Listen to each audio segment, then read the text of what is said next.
Well, this kind of statement is not really my personal own opinion, it's rather the observation of what players have been doing in the beta of Midnight. Because sure, even though, for example, it's far too early in the beta to be checking things like damage meter, damage rankings, how specs are doing in that sense. Right now, for example, we have half the DPS specs being out-damaged in Mythic Plus by half of the tank specs, so it's not that looking at the DPS and seeing specs doing poorly is too worrying at the moment. But what could be worrying, for example, is that when you go and look at which specs have players decided to choose to play in the beta, you see both warrior specs, both arms and fury, at the very bottom. So you're asking yourself why? Because, for example, sure, at the bottom over there you can still see Marksmanship Hunter, for example, maybe there is Arcane Mage, perhaps there is Unholy, or Demonology Warlock. The asterisk behind all of those specs is that Arcane also has Frost, which is one of the most played specs right now. Marksmanship also has BM, which is right below Frost Mage in popularity. You also have Unholy, that has Frost DK, which is the second, I think, actually no, first most played melee DPS right now, and then you have also Demonology, which has Destruction. So when you see those specs at the bottom being underplayed, it's more a case of, oh well, because everyone is just playing the powerful spec, I guess, right now in the beta. Because even if it's a beta, even if you should test how specs are doing, players are naturally gravitating towards the ones doing top DPS anyways. Even if we are 3 months away from the release of the expansion, players are still flocking to top DPS specs anyways. But warriors are both there. On top of that, to make it worse, the worst tank, the least played tank right now, is also a warrior, is Protection, which is less played by a lot actually, compared to the other tanks. So we had to go and investigate, why is this happening? Why are they all three of them, not just the DPS specs, why are they all underplayed? Now there could be 3 different reasons. Reason number 1, they are broken. The specs are broken, they are bugged, they don't work, so players have just said, we are waiting until the specs are actually working. Maybe they are missing talents, they are missing Apex talents, maybe their hero talents are broken, and any combination of these things that make these specs not really playable. Point number 2, the pruning. The pruning has done untold damage. They have become even more brain dead than before. They have been terrible. There is currently an outrage. There is a revolt going on in the community, which is complaining about the state of the specs. So they are very less played. Point number 3 is normal. In a list of most popular played specs, there are going to be some specs that end up at the bottom. Naturally, it's not that they have to be broken to be there. And it just happened that despite not having anything particularly broken in the spec, despite not having been pruned terribly, despite not doing the least amount of damage, they just ended up being there by themselves without anything really to be worried about. So, for point number 1, in terms of being broken, we can immediately kind of put Protection Warrior there. It's not that the rotation or the spec itself is broken, it's mostly about the damage. Compared to other tanks, they are doing half the damage of the other tanks and a third of the damage of the top tanks, particularly Blood DK and then Protection Paladin.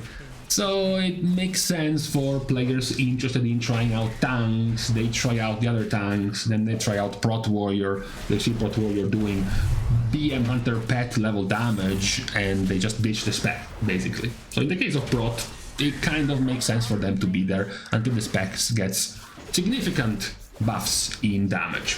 However, when it comes to Fury and when it comes to arms, neither of them is bugged, neither of them is broken, at least to the point where the specs wouldn't be playable. There are some Fervor of Battle bugs with arms in combination with their Apex talents, in combination with their new heroic strike, stacking up the armor penetration damage, which is not fading away now. It just keeps stacking up to the max of 30% armor penetration every time, which is perhaps also why Blizzard landed a completely misguided 20% all damage nerf to Arms Warrior, because they had this 30% extra armor penetration from a bug. But even that bug is not actually like changing the spec, it's not drastically altering the rotation, and on top of that it was a DPS buff. It wasn't even a DPS nerf, so there was no reason for that bug to affect the spec, and Fury is more or less fine. So in terms of bugs, in terms of brokenness, nothing is going on. In terms of pruning, that's where you might be going next. I get it, they have been devastated, destroyed by the pruning. They are now barely even a spec. Well, if you look at Fury, for example, in the beta, Raging Blow is there, Bloodthirst is there, Whirlwind is there, Rampage and Execute are still there. There are choices of cooldowns between Avatar, Bladestorm, Odin's Fury, Recklessness. It's all there. They haven't actually lost a single thing in the beta.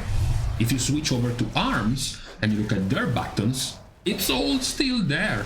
Mortar Strike is there, now even perhaps the extra of your Apex talents, turning your Slam at times into your Heroic Strike. Obviously Execute is there. The choices between Ravager as well as your still Avatar is still there. You still have all of your cooldowns and all of your buttons. Nothing has changed. So you're not being pruned. You're not so bugged that you don't work right now. So those are still there. And in terms of damage, in terms of DPS, we said it doesn't matter, but we have plenty of proof that even in the beta, players will gravitate towards top DPS specs. Mages can complain about Fire and Arcane being broken as much as they want, but they are playing Frost because Frost is doing top damage right now. Just like Hunters are playing BM because BM is doing top damage right now instead of Marksmanship, even if Marksmanship isn't really broken right now. Same goes for Warriors. Warriors are not broken.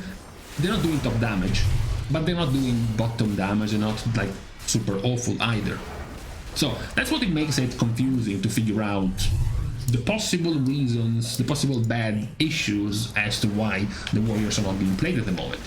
The first problem, which goes for both of them, both ARMS and Fury, and I guess Protection Warrior can be included into this as well, their class talents are garbage, especially the last chunk of talents. Why? Because this one gives you cooldown reduction to your cooldowns. This one gives you 3% attack power. This one gives you haste. This one gives you extra damage with your weapons. This one gives you extra crit and crit value. This one gives you extra damage to your abilities. And this one gives you extra damage to your Whirlwind and Raging Blow. Which means 2, 4, 6, 7, 8, 9, 10. And this one, which is required to reach these points, these are all mandatory. Every single one of these talents, because in the class 3 you have to take damage stuff, you have to take things that gives you throughput, all of these are mandatory. You cannot get rid of any of these in order to find more room. You can't. So you don't even have a choice right now in the last bracket of your talents. You don't have a choice for your defensive, you don't have the points, you don't have a choice for your other cooldowns, because you need to take all of these damage increases in the last third of your class talents. Obvious result here, put it at a one cost, and give you room to spend your talents elsewhere. Right now, it is still pretty bad in terms of class talents. Now, as far as the individual problems of the specs, you have Fury. So the first problem with Fury is their implementation of their Apex talent, which has been iterated on like 3 different times to try to make it better, but it still feels frustrating. It's one of those talents that turns into a buff, but then you need to keep stacking the buff, and you need to make sure to stick to the enemies to keep this buff from rolling and to keep this buff from dropping. This is always one of the bad ones, one of the ones that will create frustrations, because RP, boss interactions like intermissions, like invulnerability or having to run away from the boss, having to soak far away, for example, having to skip packs in Mythic Plus, anything that causes downtime causes you to be frustrated around this buff. That's the first problem. Even after this buff has been improved multiple times, the idea now is that you enter Recklessness, you keep dumping Rage in Rampage to gain 1% stacking strength, so that even when Recklessness ends, you maintain this buff. Rampage keeps extending this Berserk buff even after Recklessness has ended, and you keep increasing this strength buff that you gain, so that when you enter Recklessness again, you gain this buff. and then you keep using Rampage to gain the strength buffs, so that when you enter Recklessness again, you gain this strength buff again. The powerful thing is that into this buff, inside Berserk, you get a 30 rage discount cost of Rampage, which is huge, on top of the 10% damage increase. The annoyance isn't even in the way it works, isn't even in feeling good in getting these strength stacks rolling. It's even quite good because you choose yourself when to pop this with Recklessness, which means you can technically bump up these stacks. Normally, you would get to pop Recklessness at 15, maybe 20% strength buff, but you can keep going. You can keep going and delay your Recklessness until you get to 30, 40, 50% more strength. For example, imagine you are at the very last 30 or so seconds of Dimensius, you already have to stop DPS, you have no need to pop Recklessness, just hold it and keep stacking the stack so that when you can use it later on. Unfortunately, bad example in this case, because of the intermission of Dimensius, would cause you to drop all of the stacks. That's already one of the problems. Besides these Apex Talents annoyances when it comes to Fury, there have been still a few issues, like for example, when exactly do you get to press Raging Blow versus when exactly do you get to press Bloodthirst, differentiating the value between the two. They have done a bit better now in adding more and more things more and more value to your Bloodthirst. Now, for example, Deft Experience isn't just some 1 second extension on your Enrage. Now if it crits, it becomes a 2 second extensions, as well as the 10% extra crit chance on your Bloodthirst, so you have an extra value to extending your Enrage, and a few other bonuses to your Bloodthirst. But one of the things that could be more annoying to Fury players, which has been known for being a very high-paced, very high APM spec, is that it has slowed down. Your button presses have slowed down, a lot more of your damage has now been coming from auto attacks rather than from your actual button presses, which can feel quite bad as a spec, as always, to go back to vanilla and seeing high auto attack damage is not something very cool right now. And one of the other problems at the moment is your AoE and how much Reap the Storm has been nerfed.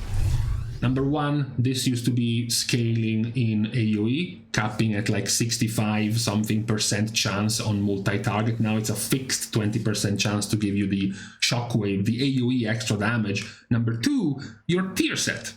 Your tier set used to make this proc, not just from Bloodthirst, which was an ability that you weren't using nearly as much, but it was proccing from Raging Blow, which was an ability you were using way more, so it was way more likely for you to get this free AoE damage, which now you're not really getting that much at all because you lost your tier set, no more procs from Raging Blow, and now the chance is at fixed static 20% instead of 60+% in AoE. So you lost a lot of passive damage in AoE for a spec that already wasn't quite good in AoE, besides the extra damage with your Whirlwind, which wasn't very high. You weren't scaling a lot with multi-numbers of enemies in AoE already as Fury. This Reap the Storm was a help in multi-target. With this change is making you do less damage. Not that it's changing your rotation, so it's not making the spec worse, it's just that in terms of numbers it's a hole you now have in terms of extra AoE damage as a spec. But ultimately it's not too bad, to the point where it would be explainable how the spec is such lowly played. It's just perhaps a general consensus of not feeling as excited as playing Fury than you were in the War Within, or perhaps it just so happens that it's not very popular right now because players are busy trying other specs. But it doesn't even have that many problems, it's just that at the moment doesn't seem to be played. Arms is in a similar category as Fury at the moment. Same, of course, their problems with their class talents remain the same. One of the problems of Arms is that they have gotten much more rage-starved than in the War Within. It feels awful, of course, to enter a phase of Colossus Smash and enter like a Demolish and high damage window and realize your Mortar Strike just reset and you don't even have the rage to use it. It feels off, talents that you weren't even thinking about picking up before, like Blood Surge, now might actually be even worth taking, even as weak as they are, because how much rage you're missing at the moment. Part of this is what creates the same problem we mentioned in Fury. Because you're rage starved, you press fewer buttons, you are slowed down compared to live, compared to the War Within, in the amount of buttons you are pressing. One of the annoyances around arms is that your Apex talent reduces the cooldown. When Slam gets upgraded to Heroic Strike, you get a 5-second cooldown reduction in Colossus Smash. Now, normally, Colossus Smash, for example, has a 45-second cooldown, and Demolish has a 45-second cooldown. So they are perfectly lined up. There's not much brain math to be had there. You just use them every 45 seconds. Now you already have your Colossal Might stacks going past the cap, reducing the cooldown of your Demolish. And now you have the Apex talents reducing the cooldown of Colossus Smash only, and now you're still taking Anger Management, which means your Colossus Smash and your Avatar, but not your Demolish, are getting cooldown reduction. So it creates these annoying off-synced cooldowns where you had 45 and 45, and then you had 90 and 90, and even another 90, so they were all lining up perfectly just fine. And now you have all of these different CD reductions which put all of the cooldowns off sync, so you have to wait for one of the cooldowns, perhaps you have to wait for 2 of the cooldowns to come back and line up. It's a bit annoying as arms with this extra Apex talent CDR. Talking about the Apex talent, this is weird, excluding the bug around this. Overpower having a chance to upgrade Slam into Heroic Strike, which then gives you armor penetration, and then each stack of this armor pen you gain also increases the damage of Mortal Strike. The idea is there because ultimately the biggest damage boost you gain from this is the armor pen on your Mortal Strike, so it's still focused on buffing your Mortal Strike, but the fact that the button you have to press is Overpower is weird. Because in high value situations, for example execute phases, Overpower isn't high in your priority. In AoE situations, especially when you're popping your sweeping strikes, you are inside of your Colossus Smash, inside of your Demolish, Overpower is also not nearly as high in your rotation, so it would force you to sort of push Overpower up in your priority just because you wanted the procs of this to work. So many suggestions were asking Blizzard to move this proc chance into Mortal Strike. Obviously, if then it would feel a little bit desynced, because then Mortal Strike would be buffing your Mortal Strike here. So again, you would be perhaps centering a bit too much your spec around Mortal Strike, right? But Overpower at the moment as a buffing tool feels a bit off with this Apex talent, purely simply because it's not, in some situations, in quite a few situations, it's not nearly as high in priority as a button you want to press as arms. One of the other issues is that with these many changes, one of the flavors of playing arms and switching between Colossus and Slayer is that Colossus, because of the nature of dominance of the Colossus and the nature of Colossal Might, which stacks with Mortal Strike. Meanwhile, Slayer, you have the sudden death and execute themed playstyle. You would be more themed around having a high priority on Mortal Strike as Colossus and a higher priority as Slayer with execute. Now there are some, first of all, both now of these differences have been slimmed down. Now there is less of a focus between the two.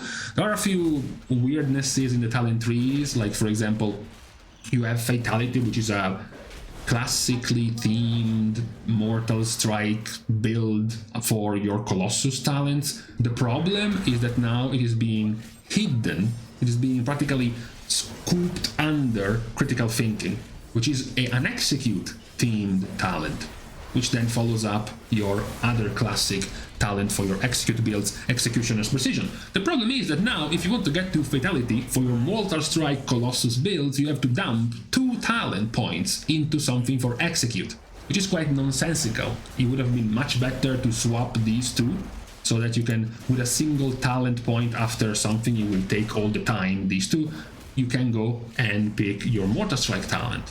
You don't need this one to be here, because every time you want to go for this, you are going to go for critical thinking. You are going for an execute build. If you go for this, you're going for this. So this one is better off being tacked on the side by itself, and this one for Mortar Strike is better off in the middle, right? To, again, give you a better differentiation between your two styles of Mortar Strike heavy and execute heavy hero talents, which right now is being lost a little bit when playing arms.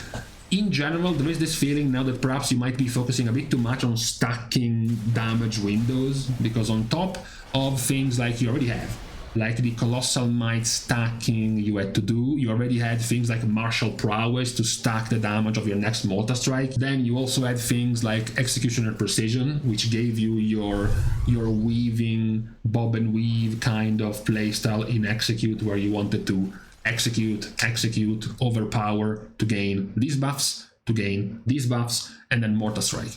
Execute, overpower, Mortar Strike kind of flow in Execute. Now you also have a third stacking thing, because now you have Master of Warfare giving you the extra stacks. So now you want to line them up all together before you use Colossal Smash, before you use Demolish.